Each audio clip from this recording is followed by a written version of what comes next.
శ్రీ గురుభ్యో నమ. శ్రీకృష్ణ పరబ్రహ్మణే నమ. శ్రీమద్ భాగవత్ మహాపురాణం నందలి దశమస్కంధంలోని పూర్వార్ధమునందు 39వ అధ్యాయము ప్రారంభము.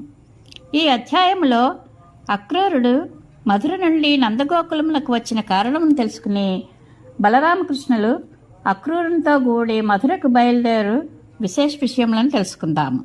శ్రీశుకుడు వచించెను. బలరామకృష్ణులు అక్రూరునకు తగిన విధముగా అతిథి సత్కారములను నెరపిన పిదప ఆయనను సముచితాసనమున్న సుఖోపవిష్ణుని గావించిరి. అక్రూరుడు మార్గమధ్యమున తాను అనుకొనిన రీతిగా తన మనోరథములన్నీను ఈడేరినట్లు భావించెను. పరీక్షణ్ మహారాజా షడ్గుణైశ్వర్య సంపన్నుడు శ్రీనివాసుడు ప్రసన్నుడైన పిమ్మట లభ్యము కాని వస్తువు ఏముండును? సర్వము లభించినట్లే. అందువలన భగవత్తత్పరులైన వారు ఇంకా లౌకికములైన ఎట్టి సుఖములకును వస్తువులకును ఆశపడరు. భగవత్ దర్శనానందమును పొందిన వారికి లౌకిక సుఖములన్నీను తుచ్చములే. దేవకీసుతుడైన కృష్ణ భగవానుడు సాయంకాల భోజనం చేసిన తరువాత అక్రూరుని చేరి కంసుడు తనకు దగ్గరి బంధువులైన వసుదేవాదుల ఎడ ఎట్లు ప్రవర్తించుచున్నాడు, ఇంకను అతడు ఏం చేయగోర్చున్నాడు మున్నగు విషయములను గూర్చి ఇట్లు ప్రశ్నించెను. నాయనా, మీ హృదయము పవిత్రమైనది. మీ ప్రయాణము సుఖముగా జరిగినదా? మీకు మా హృదయపూర్వక స్వాగతము. మీరందరూ క్షేమమే కదా? మీకు మంగళమగుగాక. మధురలో గల మా జ్ఞాతులు, ఆత్మీయులు, బంధువులందరూ బాగుగా ఉన్నారా? వారందరినీ కంసుడు కష్టపెట్టలేదు కదా? అందరూ కుశలముగా ఉన్నారా? కంసుడు బంధుత్వమును బట్టి మాకు మేనమామయే అయినను అతడెన్నడను మా క్షేమమును కోరినవాడు కాడు. పైగా అతడు మన యదువంశములకే రోగము వంటివాడు. అతడు వృద్ధి చెందుచుండగా మాకు ఆత్మీయులైన మీ క్షేమములను గూర్చియు అతని పాలనలోని ప్రజల యొక్క బాగోగులను గురించియో ఇంకా అడగవలసినది ఏమున్నది? పూజ్యులైన మా తల్లిదండ్రులకు దేవకీ వసుదేవులు ఇడుముల పాలగుట, వారి కుమారులు కంసుని చేతిలో మృత్యుముఖమున చేరుట, అంతేగాక వారు చెరసాలలో బంధింపబడుట మున్నగినవన్నీను నా కారణముగానే సంభవించినవి కదా. ఇవన్నీను కడు శోచనీయములు.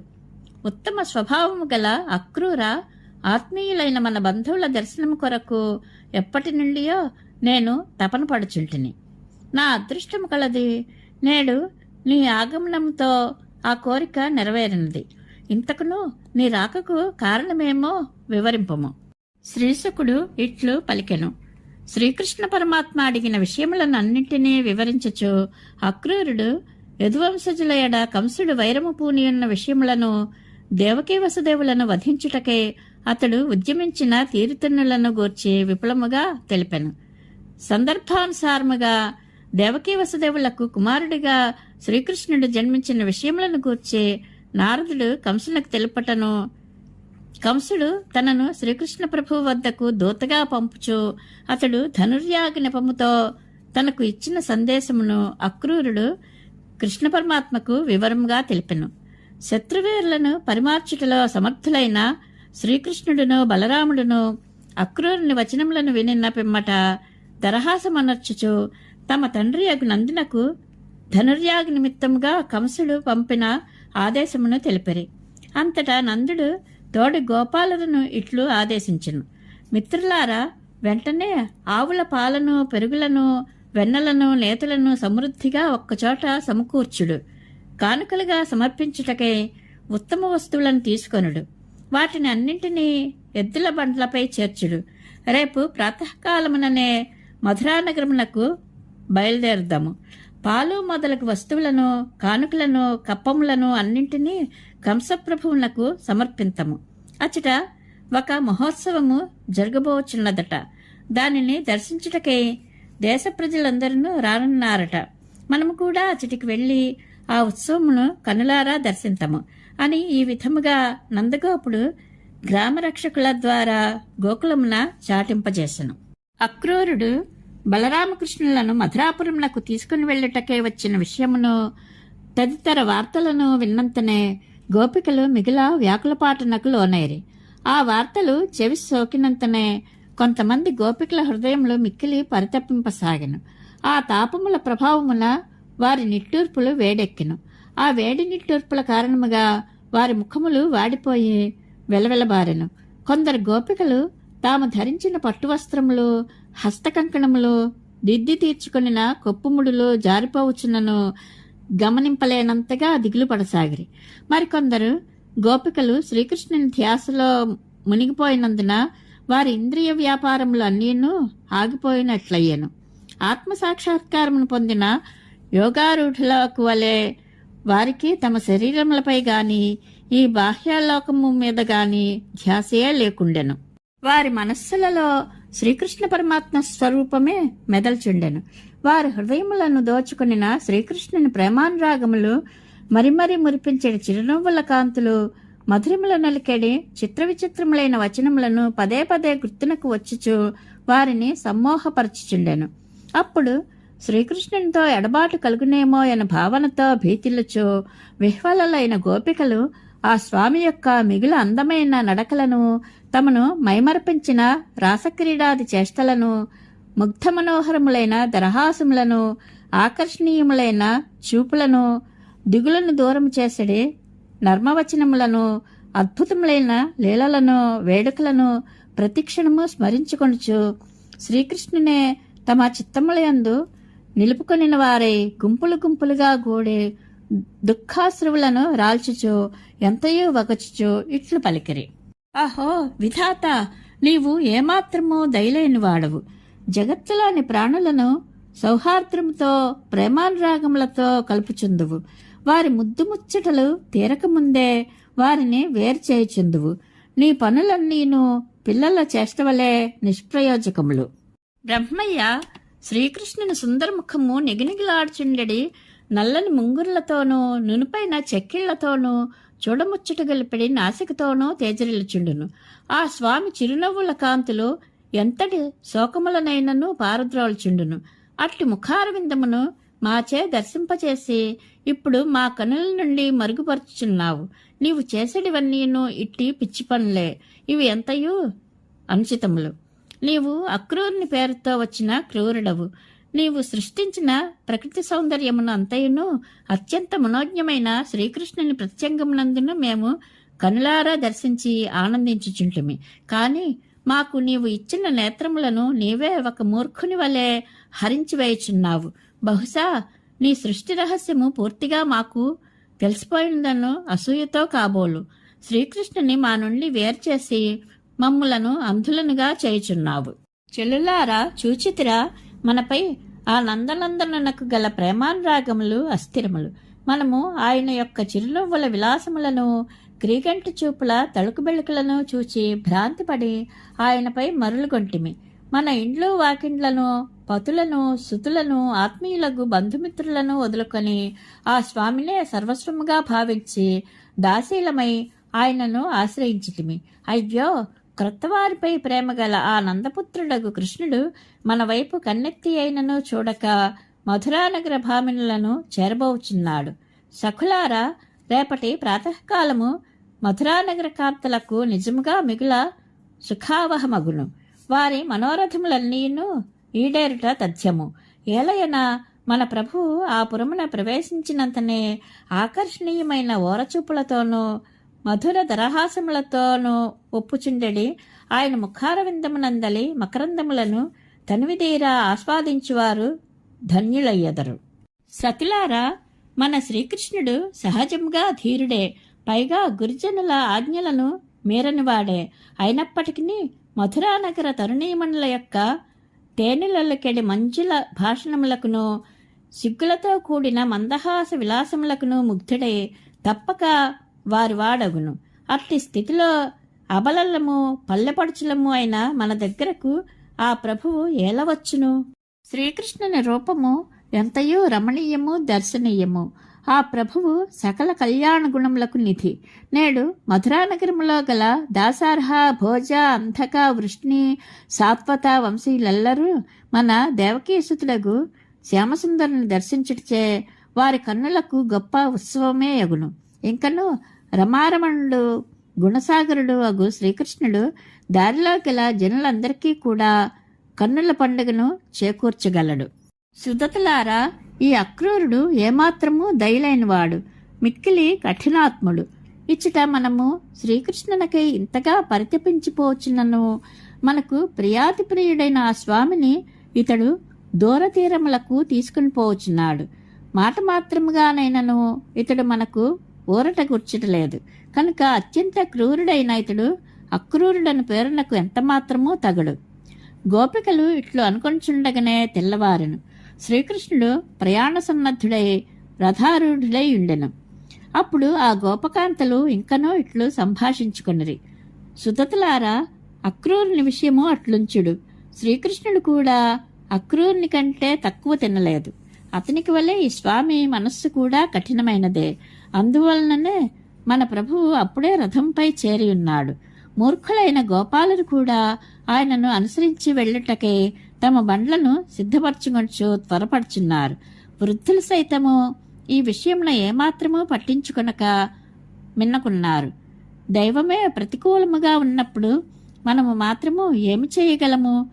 చెల్లులారా, శ్రీకృష్ణుని సాంగత్యం లేక మనము ఒక్క క్షణకాలమైనను నిల్వజాలము. దైవ ప్రాతికూల్యముచే మన మనస్సులన్నీ పరితాపమునకు లోనై మిగులు దిగాలు పడి ఉన్నవి.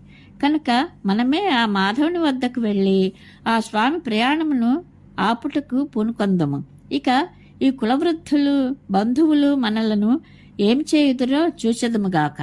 సఖులారా, రాసక్రీడలలో మునిగి ఉన్న మనకు శ్రీకృష్ణుని యొక్క ప్రేమానురాగములతో, మనోహర మందహాసములతో, తీయని సరస సల్లాపములతో, విలాసశోభితములైన వీక్షణములతో, హాయిని కూర్చడి గాఢాలింగనములతో పెక్కు రాత్రులు ఒక్క క్షణకాలము వలె గడిచిపోయినవి. ఇప్పుడు ఆ స్వామికి దూరమై దుర్భరమైన విరహతాపము నుండి ఎట్లు బయటపడగలము? ప్రతిదినము వనమునందు గోవులను మేపుకొని శ్రీకృష్ణుడు బలరామునితోనూ తోడి గోపాలతోనూ సాయం సమయమున గోకులములకు చేర్చుండెడివాడు. అప్పుడు ఆయన యొక్క నల్లని ముంగురులు, వనమాలికాది హారములు, ఆవుల గిట్టల తాకిడిచే పైకి లేచిన దుమ్ములచే నిండి వింత వింత శోభలీనిచుండెడివి. ఆ సమయమున ఆ స్వామి తన మురళీగాన మాధుర్యములతో, దరహాసరోచిస్సులతో, వయ్యార్పు క్రీగంటి చూపులతో మన మనస్సులను దోచుకొంచుండెడివాడు. అట్టి ఆ ప్రభువు లేకుండా మనము ఎట్లు బ్రతికి ఉండగలము? శ్రీశుకుడు పలికెను. పరీక్షణ్ మహారాజా, ఇంతవరకును గోపికలు ఎవరికి వారే శ్రీకృష్ణుని సుఖస్పర్శతో, గాఢాలింగన సుఖములతో మైమరిచిపోవచుండెరి. అప్పుడు వారి మనస్సులన్నీను కృష్ణ ప్రేమలో తడిసి ముద్దయ్యుండెడివి. ఇప్పుడు ఆ స్వామి తమకు దూరమైపోవచున్నాడన్న భావంతో మిగుల పరితపించుచు సిగ్గును వీడి గోవింద, దామోదర, మాధవ అని కన్నీరు మున్నీరగుచు బిగ్గరగా ఏడ్చుచుండిరి. గోపకాంతలు ఈ విధముగా గగ్గోలు పెట్టుచునే ఇండిరి. ఇంతలో సూర్యోదయమయ్యెను. అంతటా అక్రూరుడు ప్రాతకాల సంధ్యోపాసనాది నిత్య విధులను ముగించుకుని రథమును నడపసాగెను. నందాది గోపాలురు కూడా పాలు, పెరుగు, వెన్న, నెయ్యి మొదలగు గోరసములతో నిండిన కుండలను, వివిధములకు పెక్కు కానుకలను బండ్లపై చేర్చుకుని అక్రూరుని రథమును అనుసరించిరి. గోపికలను తమకు ఎంతయో ప్రీతముడైన శ్రీకృష్ణుని అనుసరింపసాగిరి. అప్పుడు కృష్ణ భగవానుడు తగిన విధముగా చేసంజ్ఞలతో వారిని నివారింపచూచెను. కాని గోపవనితలు మాత్రము వెనుకకు మరలక ఆ స్వామి యొక్క ప్రత్యుత్తరము కొరకు నిరీక్షించుచు అచ్చట నిలిచిపోయేరి. తాను మధురకు ప్రయాణమై వెళ్ళుచున్న సమయమున మిగుల పరితపించుచు క్షోభపడుచున్న గోపికలను చూచి ఆ ఎదుకుల శిరోమణి, నేను త్వరలోనే తిరిగి వత్తును మున్నకు అనురాగపూరితములైన వచనములను దూతల ద్వారా పంపి వారిని ఓదార్చుచు ధైర్యమును గొల్పెను. పిమ్మట శ్రీకృష్ణుని రథము మీది ధ్వజపతాకము కనబడుచున్నంత వరకును, రథాశ్వముల గిట్టల తాకిడికి చెలరేగిన దుమ్ములు గోచరించుచున్నంత వరకును చూచుచు గోపికలు ప్రతిమల వలె నిశ్చేష్టలై అచటనే నిలిచిపోయిరి. కాని వారి చిత్తములు మాత్రము ఆ ప్రభువును అనుసరించునే ఉండెను. శ్రీకృష్ణుడు కొంత దూరము వెళ్లిన పిదప మరలా తిరిగి వచ్చినేమో అను ఆశ వారి మనస్సులలో మెదల్చునే ఉండెను. కాని ఆ పురుషోత్తముడు తిరిగి రానందున వారు నిరాశతో ఇంట్లకు చేరిరి. అనంతరము వారు ఆ పరమాత్మ లీలలను రాత్రింబవళ్ళు గానం చేయిచు తమ శోకభారమును తగ్గించుకొనిరి. పరీక్షణ్ మహారాజా కృష్ణ భగవానుడు బలరాముని తోడను అక్రూరుని తోడను కూడి రథముపై వాయువేగమున సాగిపోవచ్చు పవిత్రమైన కాళిందీ నదీ తీరమునకు చేరెను. అంతటా బలరామకృష్ణులు నీలమణి కాంతుల వలె స్వచ్ఛములైన ఆ మధుర జలములను ఆచమించి తృప్తిగా సేవించిరి.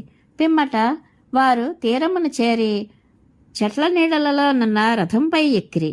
అప్పుడు అక్రూరుడు శత్రుభయమును శంకించి ఆ ఇరువురు సోదరులను సాదరంగా రథమునందు కూర్చుండజేసి వారి ఆజ్ఞతో ఆ నది యందలి బ్రహ్మకుండమునకు చేరెను. అనంతరము అతడు మాధ్యాహ్నిక విధులను ఆచరించుటకై కాళిందీ సరస్సునందు దిగి ఆ జలములలో స్నానం చేయసాగెను. అతడు సనాతన బ్రహ్మవాచకమైన ఓంకారమును జపించుచు ఆ జలములలో మునిగెను. అప్పుడు రథమునందు చేరియున్న ఆ బలరామకృష్ణులే ఆయనకు ఆ సలిలముల యందును కనబడిరి. వసుదేవుని కుమారులైన ఆ బలరామకృష్ణులు రథమునందు ఉన్నారు కదా, ఇచ్చటికి ఎట్లు వచ్చిరి?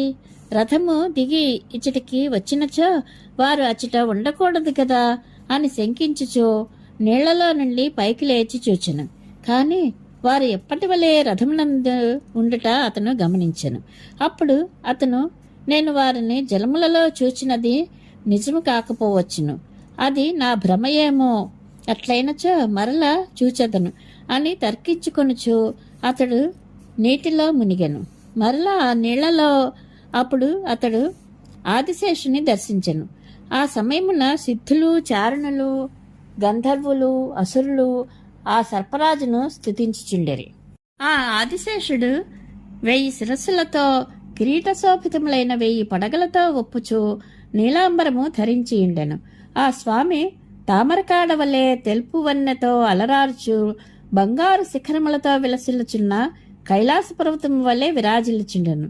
ఆ ఆదిశేషుని వడిలో శ్రీమన్నారాయణుడు ఆ అక్రూరునకు దర్శనమిచ్చెను. ఆ పురుషోత్తముడు మేఘము వలె శ్యామసుందరుడై పట్టుపీతాంబరములతో శోభిల్లుచుండెను.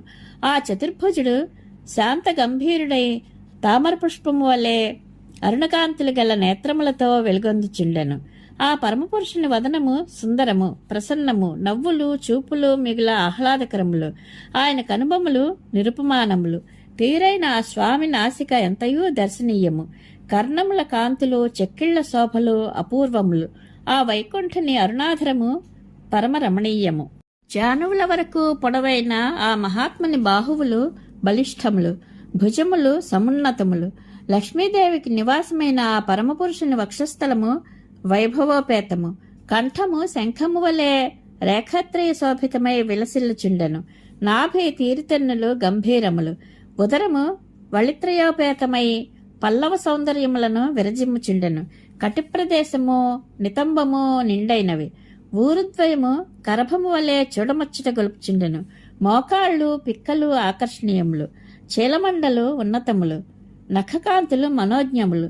పద్మముల వలె మనోహరముగానున్న పాదముల వ్రేళ్లు అంగుష్టములు నవనవోన్మేష కాంతులను వెల్లివిరియ చేయుచుండెను. అమూల్యములకు మణులతో పొదగబడిన కిరీట, కంకణ, భుజకీర్తులు ధగధగా మెరైచుండెను. ఆ పురుషోత్తముని యొక్క కటిసూత్రము, యజ్ఞోపవీతము, హారములు, కాళియందలు, కుండలములు దివ్యకాంతులతో విలసిల్లుచుండెను. ఆదిదేవుడు తన చతుర్భుజములయందు క్రమముగా కమలమును, శంఖమును, చక్రమును, గదను ధరించి తేజరిల్లుచుండెను. ఆ లక్ష్మీపతి యొక్క విశాల వక్షస్థలమందు శ్రీవత్స చిహ్నము, కౌస్తుభమణి వనమాలికలు దివ్య తేజశోభితములు. నందుడు, సునందుడు మున్నగు పార్షదులు, సనక సనందనాది మహామునులు, సురప్రముఖులు, బ్రహ్మరుద్రాది దేవతలు, మరీచ్యాది 9 మంది ద్విజోత్తములు, ప్రహ్లాద, నారదాది భాగవతోత్తములు, అష్టవసువులు మొదలగు వారు ఎవరికి వారు నిర్మల చిత్తులై వేదవచనములతో భక్తి పారవస్యమున ఆ శ్రీ మహావిష్ణువును స్తుతించుచుండిరి. లక్ష్మీ, పుష్టి, సరస్వతి, కాంతి, కీర్తి, తుష్టి అను షడైశ్వర్య రూపశక్తులు, ఇలా ఊర్జ, విద్య, అవిద్య, హ్లాదిని, సంవిత్తు ఇంకనూ మాయా మొదలగు శక్తులు ఆకృతి దాల్చి ఆ పరమాత్మను సేవించుచుండెను. ఇట్లు పరమశోభలతో అలరారుచున్న శ్రీమన్నారాయణుని యొక్క దర్శనమైనంతనే అక్రూరుడు పరమానంద భరితుడయ్యెను. భక్తితో పరవశించిపోయెను. ఆ సంతోషములో అతడు పులకితగాత్రుడయ్యెను. దివ్యభావ పరిపూర్ణుడైన అతని లోచనములు ఆనందాశ్రువులతో నిండెను. అట్టి స్థితిలో అతడు సాహసించి సాష్టాంగముగా నమస్కరించి దోసులకి వినమ్రతతో మెల్లగా గద్గద స్వరమున శ్రీహరిని ఇట్లు స్తుతించెను. ఇది శ్రీమద్ భాగవత మహాపురాణం నందలి దశమస్కంధములోని పూర్వార్ధమునందు 39వ అధ్యాయము సంపూర్ణము. శ్రీకృష్ణానుగ్రహ ప్రాప్తిరస్తు. శుభం భూయాత్.